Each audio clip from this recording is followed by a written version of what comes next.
ಒಂದೇ ಮಾತರು ಆತ್ಮೀಯರೇ, ತಮ್ಮ ಎದುರಿಗೆ ಬಂದು ಭಾಳ ದಿನಗಳಾಯಿತು.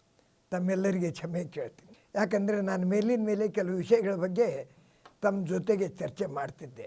ಕೆಲವು ಅಡಚಣೆಗಳಿಂದ ಮಾಡಲಿಕ್ಕೆ ಆಗಿಲ್ಲ. ಅದರ ಅರ್ಥ ನಮ್ಮದೇ ಒಂದು ಮೀಡಿಯಾ ಹೌಸ್ ಇದ್ದಿಲ್ಲ, ಬೇರೆ ಬೇರೆ ವ್ಯವಸ್ಥೆ ಸಲುವಾಗಿ ಬೇರೆ ಕಡೆ ಹೋಗಿ ನಾನು ಹೇಳಬೇಕಾಗ್ತಿತ್ತು. ಇವಾಗ ತಮ್ಮೆಲ್ಲರ ಕೃಪೆಯಿಂದ ನಮ್ಮದೇ ವಾಲಿ ಮೀಡಿಯಾ ಹೌಸ್ ಆಗಿದೆ. ಈಗ ಯಾವಾಗ ಬೇಕು ಆವಾಗ ವಿಚಾರಗಳನ್ನು ಹೇಳ್ಬೋದು. ಇವಾಗ ಮತ್ತೆ ಯಾವುದೇ ರೀತಿ ಮಧ್ಯಂತರ ಕಟ್ ಆಗಲಾರ್ದೆ ನಿಮ್ಮ ಎದುರಿಗೆ ನಾನು ಬರ್ತಾ ಇರ್ತೀನಿ. ಇವತ್ತಿನ ದಿವಸ ಇಡೀ ವಿಶ್ವದಲ್ಲೇ ಕೋಲಾಹಲ ಇದೆ, ರಾಷ್ಟ್ರದಲ್ಲಿದೆ, ಜಿಲ್ಲೆಯಲ್ಲಿದೆ. ಆದರೆ ರಾಷ್ಟ್ರ ಒಮ್ಮೆಲೆ ಸುಧಾರಣೆ ಮಾಡ್ತಕ್ಕಂಥ ಶಕ್ತಿಯೂ ನನಗಿಲ್ಲ, ಆ ರೀತಿಯಿಂದ ಅಧಿಕಾರವೂ ನನಗಿಲ್ಲ. ಆದರೆ ರಾಜ್ಯದಲ್ಲಿನ ವಿಶೇಷವಾಗಿ ಬೀದರ್ ಜಿಲ್ಲೆಯಲ್ಲಿ ನಡೀತಕ್ಕಂಥ ಅನ್ಯಾಯಗಳಾಗಲಿ, ಅಧಿಕಾರಿಗಳ ದಬ್ಬಾಳಿಕೆ ಆಗಲಿ, ಅದರ ಬಗ್ಗೆ ಸುಧಾರಣೆ ಮಾಡಲಿಕ್ಕೂ ಸಾಧ್ಯ ಇದೆ, ತಮ್ಮ ಎದುರಿಗೆ ಸ್ಪಷ್ಟವಾಗಿ ಇಡಲಿಕ್ಕೆ ಸಾಧ್ಯ ಇದೆ. ಒಂದು ಮಾತ್ರ ನಾನು ತಮಗೆ ಸ್ಪಷ್ಟವಾಗಿ ಒಂದು ಮಾತು ಹೇಳ ಬಯಸ್ತೇನೆ. ನನಗೆ ಯಾವುದೇ ಅಧಿಕಾರಿಗಳ ಬಗ್ಗೆ ಆಗಲಿ, ಯಾವುದೇ ಸಿಬ್ಬಂದಿಗಳ ಬಗ್ಗೆ ಆಗಲಿ, ಯಾವುದೇ ರಾಜಕಾರಣಿಗಳ ಬಗ್ಗೆ ಆಗಲಿ ಅತಿ ಮೋಹವೂ ಇಲ್ಲ, ಅವ್ರ ಬಗ್ಗೆ ದ್ವೇಷವೂ ಇಲ್ಲ. ಅವರು ಒಳ್ಳೆಯ ರೀತಿ ಮಾಡಿದರೆ ಅವರನ್ನು ಮನಸಾರೆ ಹೊಗಳ್ತೀನಿ, ಅವರು ತಪ್ಪು ಮಾಡಿದರೆ ಖಂಡಿತವಾಗಿ ಖಂಡಿಸ್ತೀನಿ. ಇವಾಗ ತಮಗೆ ಅನ್ಸ್ಬೋದು, ಏನು ಹೇಳಬೇಕಂತ ಇದ್ದೀರಾ? ಹೌದು, ನಾನು ಬೀದರ್ ಬಗ್ಗೆ ಹೇಳ್ತಾ ಇದ್ದೀನಿ.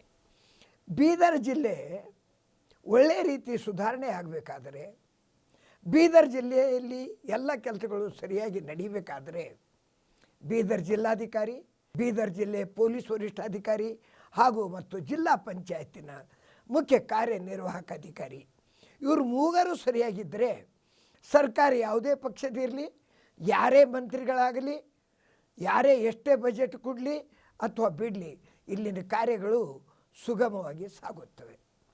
ಇವಾಗ ಬೀದರ್ ಜಿಲ್ಲೆ ಬಗ್ಗೆ ಹೇಳಬೇಕಾದ್ರೆ ನಮ್ಮ ಜನಪ್ರತಿನಿಧಿಗಳು ಇದ್ದಾರೆ, ಅವರಿಗೆ ಜಿಲ್ಲೆ ಕಾಳಜಿ ನಮಗಿಂತಲೂ ಹೆಚ್ಚಿನದಿದೆ. ಆದರೆ ಇಲ್ಲಿ ನಡೀತಕ್ಕಂಥ ಅವ್ಯವಹಾರಗಳು ಅವರ ದೃಷ್ಟಿಗೆ ಅಷ್ಟಾಗಿ ಬರೋದಿಲ್ಲ, ಅಥವಾ ಅವರೇ ತಂದ ಅಧಿಕಾರಿಗಳು ಇದ್ದ ಕಾರಣ ಅವರು ಅವ್ರ ಬಗ್ಗೆ ಹೆಚ್ಚಿನ ಮಾತಾಡೋದಿಲ್ಲ. ನಾನು ಈ ವಿಷಯವನ್ನು ಜನರ ಮುಂದೆ ಇಡಬೇಕಾಗ್ತದೆ. ನಾನು ಇಟ್ಟಾಗ ಅಧಿಕಾರಿಗಳು ಸುಧಾರಿಸ್ಕೊಳ್ಬೇಕು, ರಾಜಕಾರಣಿಗಳು ಅದನ್ನು ಸರಿಪಡಿಸಬೇಕು, ಇಲ್ಲದೇ ಇದ್ದರೆ ಜನರು ಅದನ್ನು ಸರಿಪಡಿಸಬೇಕು. ಬೀದರ್ ಜಿಲ್ಲೆಗೆ ಜಿಲ್ಲಾಧಿಕಾರಿ, ಪೊಲೀಸ್ ವರಿಷ್ಠಾಧಿಕಾರಿ ಇಬ್ಬರೂ ಹೊಸವರು ಬಂದಿದ್ದಾರೆ. ಸಿ ಒ ಅವರು ಅಂದರೆ ಜಿಲ್ಲಾ ಪಂಚಾಯತಿನ ಮುಖ್ಯ ಕಾರ್ಯನಿರ್ವಾಹಕ ಅಧಿಕಾರಿಗಳು ಇತ್ತೀಚೆಗೆ ಸ್ವಲ್ಪ ತಿಂಗಳ ಹಿಂದೆ ಬಂದಿದ್ದಾರೆ. ಇವರು ಮೂವರಿಗೂ ನಮ್ಮ ಮೀಡಿಯಾ ಹೌಸದಿಂದ, ವಾಲಿ ಮೀಡಿಯಾ ಹೌಸದಿಂದ ಅನೇಕ ಹಾರ್ದಿಕ ಶುಭಾಶಯಗಳನ್ನು ಹೇಳುತ್ತೇನೆ ಮತ್ತು ಜನರ ಪರವಾಗಿಯೂ ಅವರಿಗೆ ಅಭಿನಂದನೆ ಹೇಳ್ತೇನೆ. ಜಿಲ್ಲಾಧಿಕಾರಿ ಒಳ್ಳೆಯವರು ಬಂದರೆ ಒಳ್ಳೆಯ ಕೆಲಸ ಆಗ್ತದೆ. ಇಲ್ಲಿ 2 ವರ್ಷ 5 ತಿಂಗಳ ಕೆಲಸ ಮಾಡಿ ಇದೇ ಈಗ ಗದಗಕ್ಕೆ ಹೋಗಿದಂಥ ಗೋವಿಂದ ರೆಡ್ಡಿಯವರು ಇಲ್ಲಿ ಸೇವೆಯನ್ನು ಸಲ್ಲಿಸಿದರು. ಅವರು ಸೇವೆ ಸಲ್ಲಿಸಿದ್ರು ಅನ್ನೋದಕ್ಕಿಂತಲೂ ಹೆಚ್ಚಿಗೆ ಅವರು ಕಾರೋಬಾರವನ್ನು ಮಾಡಿ ಹೋದರು. ಒಬ್ಬ ಜಿಲ್ಲಾಧಿಕಾರಿಯಾಗಿ ಸಾಮಾನ್ಯರಿಗೆ ಯಾವ ರೀತಿ ಸ್ಪಂದಿಸಬೇಕೋ ಆ ಗುಣ ಅವರಲ್ಲಿ ಇರಲಿಲ್ಲ. ಹೋದವ್ರ ಕಡೆ ಒಳ್ಳೆಯ ರೀತಿಯಿಂದ ಮೆತ್ತಗೆ ಮಾತಾಡಿ, ರುಚಿ ಮಾತಾಡಿ, ಯಾವುದೇ ರೀತಿ ಇಲ್ಲದಂಗೆ ನಗುನಗುತ್ತಾ ಕಳಿಸ್ತಿದ್ರು. ಆದರೆ ನಾನು ಬಹಿರಂಗವಾಗಿ ಸ್ಪಷ್ಟವಾಗಿ ಅಧಿಕಾರವಾಣಿಯಿಂದ ಹೇಳ್ತಾ ಇದ್ದೀನಿ, ಅವರಂಥ ಭ್ರಷ್ಟ ಅಧಿಕಾರಿ ಮತ್ತಾರೂ ಬೀದರ್ ಜಿಲ್ಲೆಗೆ ಬಂದಿಲ್ಲ. ಯಾಕೆ ಮಾತು ಹೇಳ್ತೀನಿ ಅಂದರೆ, ಅವ್ರ ಭ್ರಷ್ಟತೆ ಒಂದು ರೀತಿ ಇತ್ತು. ಅವ್ರ ಕಡೆ ಯಾವುದಾದ್ರೂ ಒಂದು ಅರ್ಜಿ ಹೋದರೆ ಅದನ್ನು ತಡ ಮಾಡ್ತಿದ್ರು, ವಿಚಾರಣೆ ಹೆಸರಿನಲ್ಲಿ ನೆಪ ಹಾಕ್ತಿದ್ರು. ಅವರು ಒಬ್ಬ ಜಿಲ್ಲೆಯ ಮೆಜಿಸ್ಟ್ರೇಟ್, ಡಿಸ್ಟ್ರಿಕ್ಟ್ ಮೆಜಿಸ್ಟ್ರೇಟ್ ಅವರು. ಅವ್ರ ಕಡೆ ಯಾವುದಾದ್ರೂ ಕೇಸ್ಗಳು ಹೋದರೆ ವಿಚಾರಣೆ ಹೆಸರಿನಲ್ಲಿ ವರ್ಷವರೆಗಟ್ಟಲೆ ಕಾಲವನ್ನು ಕಳೆದಿದ್ದಾರೆ. ಅವರು ಅನೇಕ ಕಾರ್ಯಕ್ರಮಗಳು ಇಲ್ಲಿ ಮಾಡಿದ್ದಾರೆ, ಅದರಲ್ಲಿಯೂ ಭ್ರಷ್ಟತೆ ಮಾಡಿದ್ದಾರೆ. ನಿಮಗೆ ಆಶ್ಚರ್ಯ ಅನ್ಬೋದು, ಏನು ರೀ ಅವ್ರು ಹೋದ್ಮೇಲೆ ಈ ರೀತಿ ಮಾತಾಡ್ತಾ ಇದ್ದೀರಾ ಅಂತ. ಇಲ್ಲ, ಅವ್ರು ಇದ್ದಾಗಲೇ ಮುಖ್ಯ ಕಾರ್ಯದರ್ಶಿಯವರಿಗೆ, ಪ್ರಧಾನ ಕಾರ್ಯದರ್ಶಿಯವರಿಗೆ, ಪ್ರಾದೇಶಿಕ ಆಯುಕ್ತರಿಗೆ ಮತ್ತು ಸ್ವತಃ ಜಿಲ್ಲಾಧಿಕಾರಿಯವರಿಗೆ ಪತ್ರ ಮುಖೇನ ನಿಮ್ದು ಇದು ಭ್ರಷ್ಟತೆ ನಿಲ್ಲಿಸ್ರಿ, ಈ ರೀತಿ ಅವ್ಯವಹಾರ ಮಾಡಿದ್ರಿ, ಅದರ ಲೆಕ್ಕ ಕೊಡ್ರಿ ಅಂತ ನಾನು ಕೇಳಿದ್ದೆ. ಆದರೆ ಇವತ್ತಿನವರೆಗೆ ವಿಚಾರಣೆ ಹೆಸರಿನಲ್ಲಿ ನಡೆದಿದೆ. ಈ ಮಾತು ಇವಾಗ ಯಾಕೆ ಹೇಳ್ತಾ ಇದ್ದೇನೆ ಅಂದರೆ, ಹೊಸದಾಗಿ ಶಿಲ್ಪಾ ಶರ್ಮಾ ಅವರು ಇಲ್ಲಿ ಜಿಲ್ಲಾಧಿಕಾರಿಗಳಾಗಿ ಬಂದಿದ್ದಾರೆ. ಆ ಭಗಿನಿಗೆ ನಾನು ತುಂಬ ಅಭಿನಂದನೆ ಸಲ್ಲಿಸ್ತೇನೆ. ಯಾಕಂದರೆ ಈ ಮಾತು ಯಾಕೆ ಹೇಳ್ತಾ ಇದ್ದೀನಿ ಅಂದರೆ, ಜಿಲ್ಲಾಧಿಕಾರಿ ಆಫೀಸ್ನಲ್ಲಿ ತುಂಬ ಹೊಲಸು ತುಂಬಿಕೊಂಡು ಹೋಗಿದೆ. ಆ ಹೊಲಸನ್ನು ತೊಳೆದು ಹೊಸ ರೀತಿಯ ರಾಜಕಾರಣವನ್ನು, ಆಡಳಿತವನ್ನು ಅವರು ನಡೆಸಬೇಕಾಗಿದೆ. ಶಿಲ್ಪ ಅವ್ರಿಗೆ ಈ ಮಾತನ್ನ ಯಾಕೆ ಹೇಳ್ತೀನಿ ಅಂದರೆ, ಒಮ್ಮೆಲೆ ಬಂದ ಕೂಡಲೇ ಗೊತ್ತಾಗೋದಿಲ್ಲ. ಅವರು ಹಳೆಯ ಫೈಲ್ಗಳನ್ನು, ಅವರು ನಿರ್ಣಯ ಕೊಟ್ಟ ಫೈಲ್ಗಳನ್ನು, ಅವರಲ್ಲಿ ಚಾಲ್ತಿ ಇದ್ದಿದ್ದ ಫೈಲ್ಗಳನ್ನು ಅವರು ಸ್ವಲ್ಪ ಸೂಕ್ಷ್ಮವಾಗಿ ಗಮನಿಸಬೇಕು. ಅವರು ಸ್ವತಃ ಭ್ರಷ್ಟ ಅಲ್ಲದೆ ಕೈ ಕೆಳಗಿನವರಿಗೂ ಭ್ರಷ್ಟತೆ ಮಾಡುವ ಪ್ರಯತ್ನವನ್ನು ಮಾಡಿದ್ದಾರೆ. ಅದಕ್ಕೆ ಎಚ್ಚರಿಕೆಯಿಂದ ಹೆಜ್ಜೆ ಇಡಬೇಕು. ಕಂದಾಯ ಇಲಾಖೆಯಲ್ಲಿ ಮೂಲ ಡೆಪ್ಟಿ ಕಮಿಷನರ್ ಹೆಸರಿನಲ್ಲಿ ತಹಸೀಲ್ ಆಫೀಸ್ನಲ್ಲಿ ತಹಸೀಲ್ದಾರು ಭ್ರಷ್ಟತೆ ಮಾಡ್ತಾರೆ. ಯಾಕಂದರೆ ಅವ್ರ ಹೆಸರಿನಲ್ಲಿ ನೆಪಕೊಂಡು ಹೋಗ್ತಾರೆ. ತಹಸೀಲ್ದಾರ್ ವಿರುದ್ಧ ಜಿಲ್ಲಾಧಿಕಾರಿ ಕಡೆ ಅರ್ಜಿ ಸಲ್ಲಿಸಿದ್ರೆ ಅವರು ಭ್ರಷ್ಟರು, ಇವರು ಭ್ರಷ್ಟರು, ಅದ್ರ ವಿಚಾರಣೆ ಆಗಲಾರ್ದೆ ಅಲ್ಲೇ ಉಳಿತಿತ್ತು. ಈ ರೀತಿ ಆಗಿದೆ. ಅದಕ್ಕೆ ತಾವು ಜಿಲ್ಲಾಧಿಕಾರಿಗಳಾಗಿ ಬೀದರ್ಗೆ ಬಂದಿದ್ದು ತಮಗೆ ಸ್ವಾಗತ. ತಾವು ಆ ಹೊಲಸನ್ನು ತೊರೆದು ಹೊಸ ಕಾರ್ಯಕ್ರಮವನ್ನು ಮಾಡಿ ಸತ್ಯ ಇದ್ದಿದ್ದನ್ನು ಸ್ಪಷ್ಟವಾಗಿ ತನ್ನಿ. ನಾನು ಹೇಳೋದ್ರಲ್ಲಿ ತಪ್ಪಿದೆ ಅಂತ ಕಂಡು ಬಂದರೆ ನನ್ನನ್ನು ಕರೆದು ಕೇಳ್ರಿ, ನಾನು ತಮಗೆ ಅದರ ಸಾಕ್ಷ್ಯಗಳನ್ನು ಕೊಡುತ್ತೇನೆ. ಇವಾಗ ಪೊಲೀಸ್ ವರಿಷ್ಠಾಧಿಕಾರಿಗಳ ಬಗ್ಗೆ ಚನ್ನಬಸವಣ್ಣವರು ನಮ್ಮ ಸುದೈವದಿಂದ ಒಬ್ಬ ಒಳ್ಳೆಯ ಅಧಿಕಾರಿಗಳು ಬಂದಿದ್ದರು. ದುರ್ದೈವ ನಮ್ಮದು 1 ವರ್ಷ 5 ತಿಂಗಳಲ್ಲೇ ಅವರು ಇಲ್ಲಿಂದ ಹೊರಗಾಗಿ ಹೋದರು. ಈಗ ಸರ್ಕಾರಿ ನೌಕರರು ಹೊರಗೆ ಆಗಲೇಬೇಕು, ಅದ್ರ ಬಗ್ಗೆ ನನಗೆ ಅಭ್ಯಂತರ ಇಲ್ಲ. ಯಾವ ಅಧಿಕಾರಿ ಬರ್ತಾರೆ, ಯಾರು ಹೋಗ್ತಾರೆ, ಅದ್ರ ಬಗ್ಗೆ ನನಗೆ ಸಂಬಂಧ ಇಲ್ಲ. ಯಾಕಂದರೆ ಇವರು ಬರೋರಲ್ಲಿ ಯಾರು ನನ್ನ ಸೋದರ ಮಾವ ಅಥವಾ ನನ್ನ ಆಪ್ತದವರು ಇಲ್ಲ. ಅದ್ರ ಬಗ್ಗೆ ನಾನು ಚಿಂತೆನೂ ಮಾಡೋದಿಲ್ಲ. ಬಂದವರು ಒಳ್ಳೆಯ ರೀತಿಯಲ್ಲಿ ಕೆಲಸ ಮಾಡಬೇಕು. ಚನ್ನಬಸವಣ್ಣವರು ಒಳ್ಳೆಯ ರೀತಿಯಿಂದ ಕೆಲಸ ಮಾಡಿದ್ರು. ಪೊಲೀಸ್ ಇಲಾಖೆ ಜೀವಂತವಾಗಿದೆ ಎಂಬುದನ್ನು ತೋರಿಸ್ಕೊಟ್ರು. ಸಾಮಾನ್ಯ ಮನುಷ್ಯ ಅವ್ರ ಕಡೆ ಹೋದರೆ ಯಾವುದೇ ದಬ್ಬಾಳಿಕೆ ಇದ್ದರೂ ಸಾಮಾನ್ಯ ಮನುಷ್ಯನ ಕೆಲಸ ಸರಿಯಾಗಿದ್ದರೆ ಆವಾಗಲೇ ಅವರು ಅದರ ಬಗ್ಗೆ ಕ್ರಮ ಜರುಗಿದ್ರು. ತುಂಬ ಸಂತೋಷ ಆಯಿತು.